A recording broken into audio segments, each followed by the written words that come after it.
Hello, this is Dave Lee Travis and welcome to another edition of the Top 10 Bikes. If muscle-bound power bikes are your bread and butter, stay tuned. Today we have the top 10 muscle bikes of 2002, all rated by our Men and Motors panel of experts.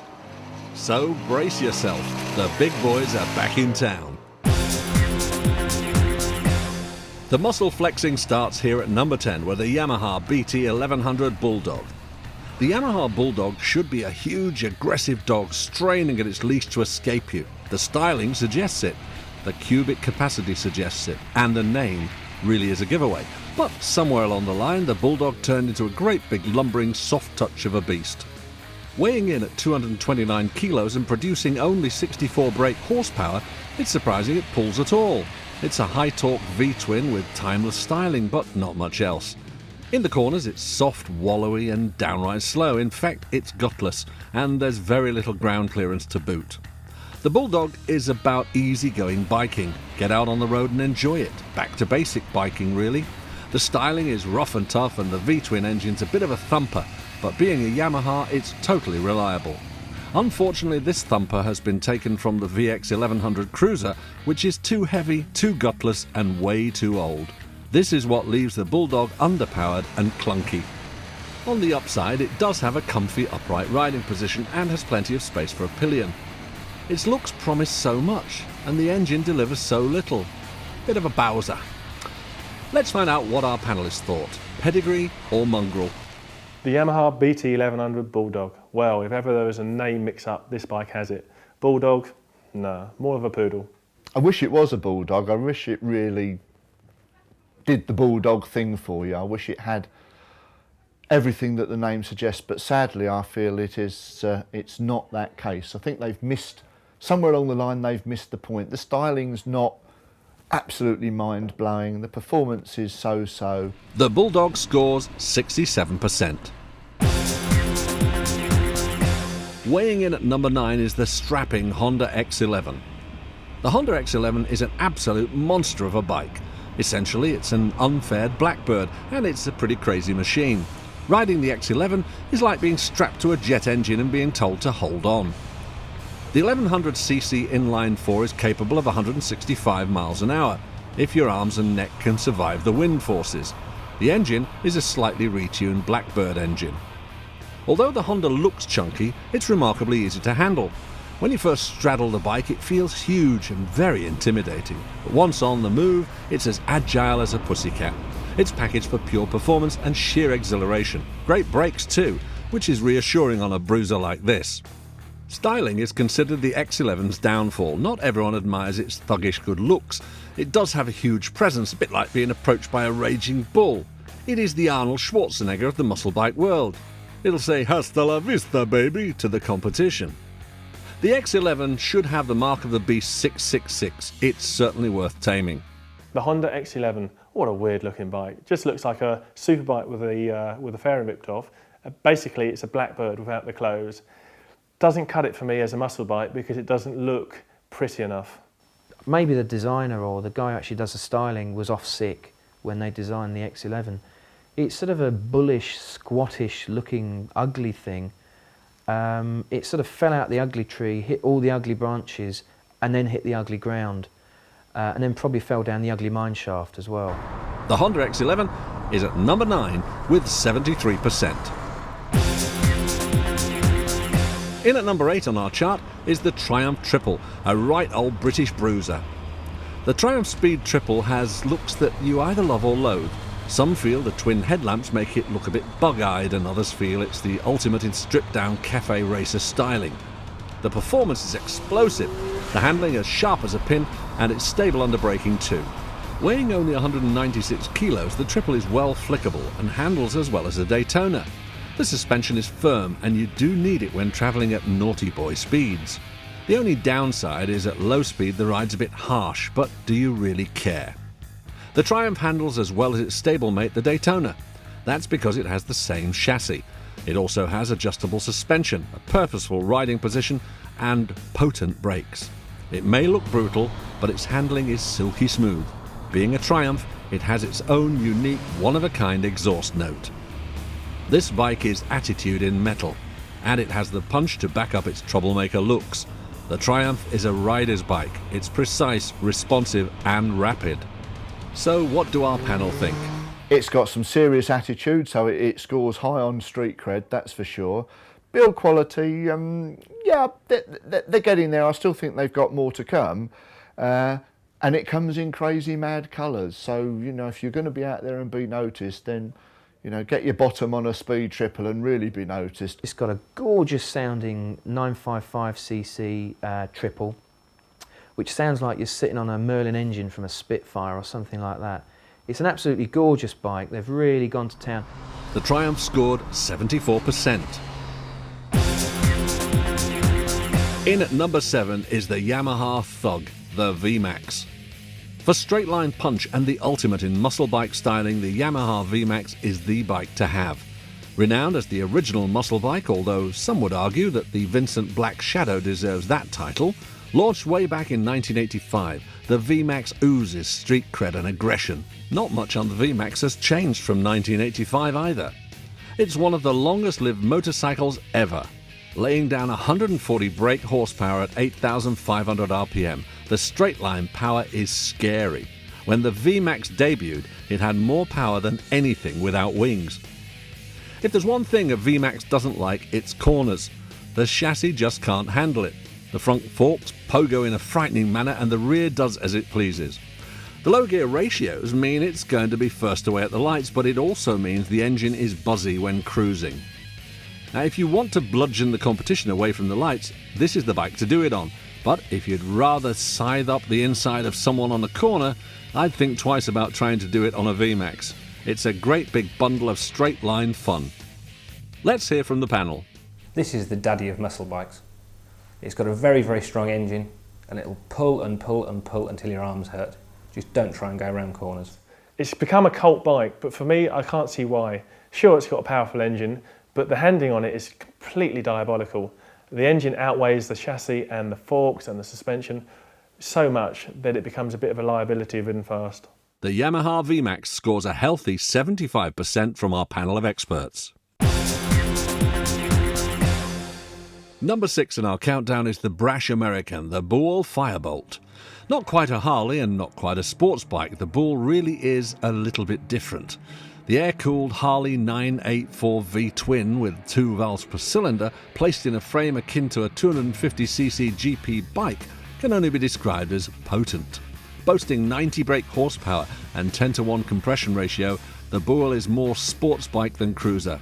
Eric Bull himself described the Firebolt as a sport fighter, the interface between a street fighter and a sports bike. The aluminium beam frame doubles as a 14-litre fuel tank and the swing arm as an oil reservoir. The Firebolt turns sharply and is never unsettled. This is due to 3 things. Firstly, its wheelbase is only 13.2 centimetres, which is less than an R1. Secondly, the rake is 21 degrees. And thirdly, the trail 84mm. The brakes are strong but lack initial feel. Serious lean angles can be achieved, and at 175 kilos, it's extremely flickable. The centre of gravity is low and weight distribution is superb. The torque is linear and the Bull pulls cleanly. One little problem is lots of false neutrals when going down the box with some force. Eric Bull reckons he's designed the best backlane scratcher ever. For a different look and a different sound, the Firebolt is the ultimate loud American. Let's hear from the panel. Buell's Firebolt is an odd-looking thing. It's got quite a bit of thump. It handles very, very well. The big problem is it keeps breaking drive belts. Some fellow journalists I know have been through at least 2 or 3, and we think Harley-Davidson are addressing the problem. Really up there, cutting design, really nice, a big rim-mounted disc, belt drive, Harley engine. Good, but no cigar. Our panel has scored the Bull Firebolt 76%. We're halfway through our chart of muscle-bound monsters, but please don't go anywhere or we'll send them after you. And you don't want to miss our number 1 heavy, do you? See you after the break.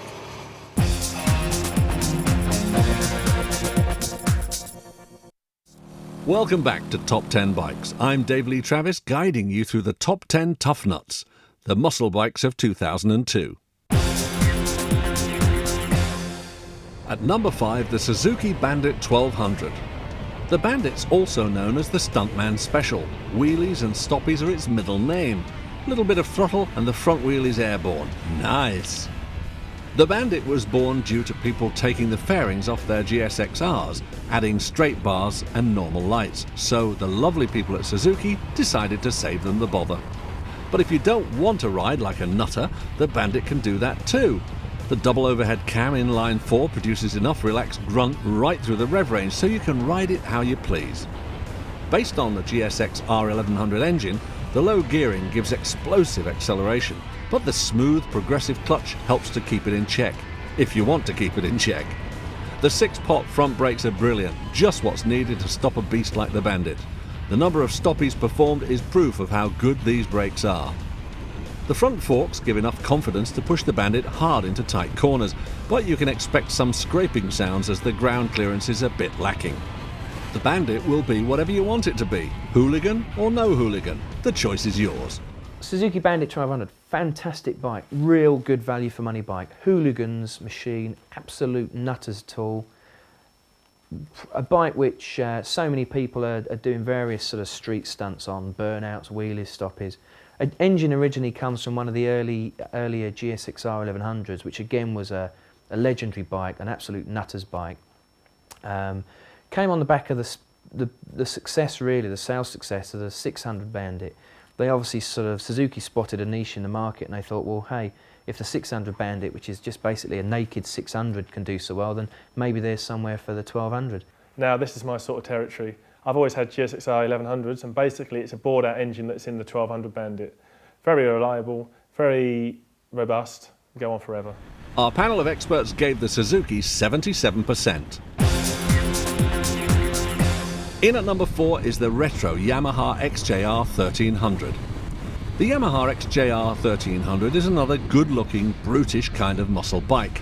Decked out in the old Yamaha race colours, the XJR really is a bit of all right. Low down, the XJR pumps out handfuls of tyre-burning torque in a very large and obvious way, but to be honest, it's a bit of a sheep in wolf's clothing. It's no wheelie merchant, and the ground clearance isn't great. On real road, riding it is fun though. It has a smooth running engine and the Öhlins twin shocks have boosted the handling. The new shaped tank retains the fuel capacity of 21 litres but is slimmer. This allows a better interface between the tank and the seat, which improves comfort, manoeuvrability and reduces weight. It's an enjoyable, easy to ride muscle bike. The engine and chassis changes for 2002 have reduced the weight by 6 kilos and helped to slim down the midsection. The engine is from the good old FJ1100, which dates back to the early 80s. However, a few tweaks have improved its low and mid-range torque. It looks big and tough, but at heart, it's a bit of a pussycat. This is what our panel had to say. The XJR is a great bike. It sort of suffers a bit compared to the competition like the ZRX and the GSX because it's been around that bit longer. The XJR first came around in a 1200 guys, and then sort of later it increased in capacity to a 1300. But a good looking bike, really, really good looking bike. I love Yamahas. I think it looks everything a muscle bike should. It's got the right aggression, it's got oceans of power, and again, like most of these bikes, you've got to respect them, but if you get it right, boy, you get a really good feeling because, you know, these bikes can travel. They're big and brutal. Muscle is the right word for them. But yeah, the XJR 13, it's been my favourite for some time. So the Butch Yamaha goes in our chart at 78%. So that leads us nicely to our number 3 spot, the one and only Harley VRod. So where do we begin? This bike is a work of art, a piece of motorcycling history, and chin on the floor, drop dead gorgeous. Harley has moved away from the normal 45 degrees V-twin to a 60 degrees V-twin instead. This allows plenty of room for the huge fuel injector bodies within the V. The engine is based on the VR1000 race engine, which wasn't very successful, but at least the money spent on race development hasn't been wasted, as the VRod is capable of 130 miles an hour. It pumps out almost twice the horsepower of other bigger Harleys.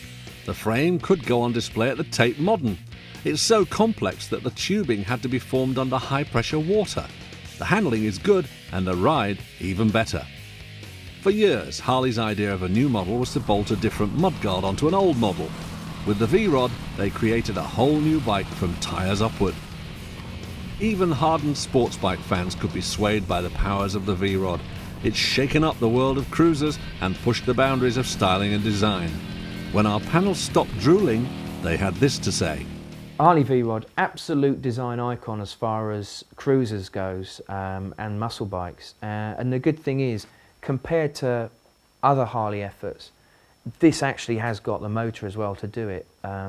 Whereas with some Harleys you're looking at huge amounts of metal propelled by just 40 or 50 brake horsepower. Here you've got huge amounts of metal but actually propelled by 115 brake horsepower, which is just fantastic.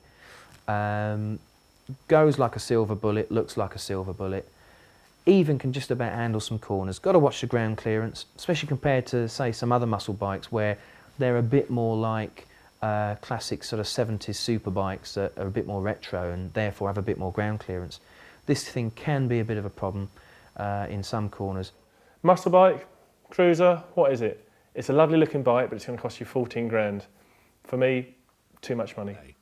79% score for the beauty that is the Harley VRod.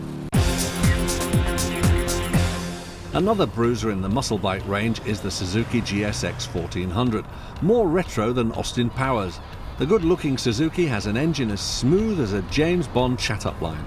Masses of low and mid-range torque are available on cue. The throttle doesn't respond too enthusiastically due to the inertia of the reciprocating parts. At the same time, it doesn't have very much engine braking, although that could have a lot to do with the torque limiter clutch. The 22-litre tank looks bulky, but it's well shaped so it doesn't get in your way when hanging over the front. This big boy handles extremely well. A little nudge of the straight bars and it's on its ear, with a good amount of ground clearance for a biggie. The 228-kilo Suzuki can successfully be pulled up with the superb 6-piston front brakes. And the low seat height means even shorties can enjoy the GSX.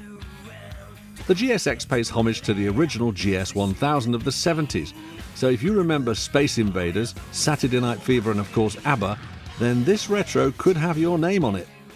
Well, I'll tell you now, if the GSX 1400 was a person, it would be a sumo wrestler. This bike is just naughty. Again, when we were tyre testing earlier in the year, it was awesome. It shakes its head, it lifts its front wheel in every gear. It just does everything you don't want it to, and if you're not big and brutal to fight it back, it will have you on the ground. It's great. I mean, it's selling well. I love it to pieces. It looks huge on the street, and it's a pleasure to ride if you get it right, and I think it could be expensive if you don't. Now this is a proper motorbike. It's got a very, very powerful engine, as long as you don't rev it over 6,000 revs. It handles surprisingly well, and it looks fantastic. Bit of retro styling to this one, but basically too heavy and not enough power.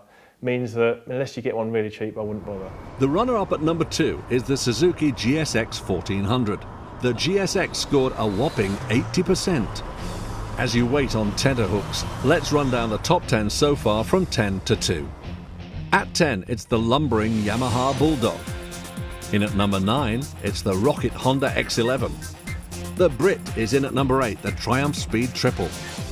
At 7, the straight-line beast, the Yamaha VMAX. In at 6, the American offering, the Bull Firebolt. The Stuntman Special Suzuki Bandit takes the number 5 spot. And in at 4, we find the Yamaha XJR 1300 looking smooth. At 3, Brittany's favourite, the Harley VRod. Not quite making the grade is Suzuki's GSX 1400 at number 2. So, time now to reveal which muscle bike has reached the top spot. The best of the retro beasts at number 1. It's the Kawasaki ZX1200. Let's have a little look. The ZX1200 just screams retro. It's a good old-fashioned proper bike, just like when you were a lad. It's really an upgrade of the ZX1200, which is no bad thing. Weighing in at 223 kilos, it's a bit beefy, but that said, it's fun to ride and handles well. The engine, which derived from the ZR1100, has been given an extra 112cc, which equals 14 brake horsepower, allegedly. This bike has road-rippling muscle, and in Eddie Lawson style, it's guaranteed to turn heads. The engine is extremely smooth and is capable of a wheelie with no clutch at around 3,000 RPM. The improved rigidity and handling is largely down to a stiffer swing arm and wider rear tyre. It handles surprisingly well for such a big bike. It's a blast to ride around town, not just on the open roads. Smooth and torquey, relaxed and traditional. A proper bike with no fairing and the engine on full display. Everything a bike should be. Go on, pay homage to the decade of bell-bottoms and Barry Sheen. Have a spin on the ZRX1200. The Kawasaki ZX1200 is rapidly becoming one of my favourite bikes. It's a very easy bike to ride, very comfortable, good tank range, just a very good all-round bike. This is a big, heavy thing, but the motor is very, very strong, and even with the twin shock arrangement, it handles extremely well. Love it to pieces. Lots of confidence can be sought from the bike. The only thing I would say, Mike, personal experience on a very, very hot test track, test day, was that the brakes were a little bit fadey towards the end of the day, but smashing to ride. If you've got the confidence, go for it. Well, thanks very much for this award for the top muscle bike. Kawasaki obviously likes to think that they've been making muscle bikes since the early 70s with the Z1. That moved on, of course, to the great racing days, the early superbike days with Eddie Lawson on his lime green bike, and ZRX1200R, I suppose, is the nearest thing that myself and most road riders will get to Eddie Lawson replica now. It's really nice that the guys at Men & Motors and the journalists voted for this bike, and it's a ringing endorsement of the heritage that Kawasaki have with power and muscle bikes, so thanks very much. So, the Kawasaki ZRX1200 takes the #1 spot with 81%. That's our countdown of top 10 muscle bikes for 2002. I'm Dave Lee Travis saying farewell till next week when we'll have another chart of top 10 bikes.